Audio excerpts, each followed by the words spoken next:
জামাইয়ের হাতের রান্না কার না খাইতে ভালো লাগে, তাকে দিয়ে রান্না করানোর মজাই আলাদা। আসসালামু আলাইকুম সবাইকে, সবাই কেমন আছেন? আশা করছি সবাই অনেক বেশি ভালো আছেন।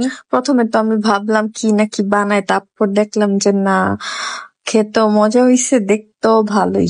আচ্ছা, ফার্স্টে কাঁচামরিচ, পেঁয়াজ, টমেটো নিয়ে ভালো করে লবণ দিয়ে তারপর ম্যাশ করে নিতে হবে, যেভাবে ডিম ভাজে আর কি। এর মধ্যে 2টা ডিম দিয়ে ভালো করে মিক্সড করে নিতে হবে। নর্মালি আমরা ডিম যেভাবে ভাজি ওইভাবেই, আর ওইখান দিয়ে বাচ্চাগুলি সব ওয়েট করতেছে, বাবা কি জানি বানাইবে, তারা খাবে। কড়াইটি একটু গরম হলে এর মধ্যেই তেল দিয়ে দিতে হবে। এখান দিয়ে আমার মেয়ে কি বলে আপনারা শুনেন।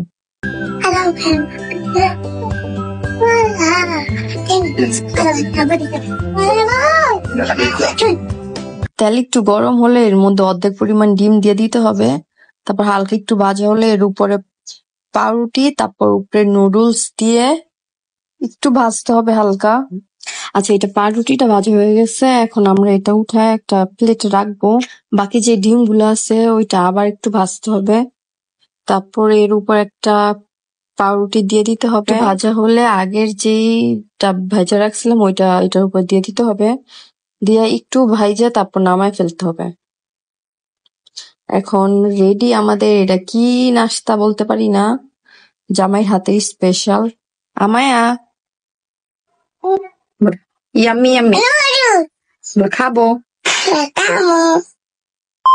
এটা দেখতে খুবই টেস্টি দেখা যাইতেছে, আর খাইতেও খুবই মজা হইছে। সবাই এটা বাসায় একবার হলো ট্রাই করবেন, এটা খুবই মজা হইছে। সবাই ভালো থাকবেন, সুস্থ থাকবেন, আল্লাহ হাফেজ।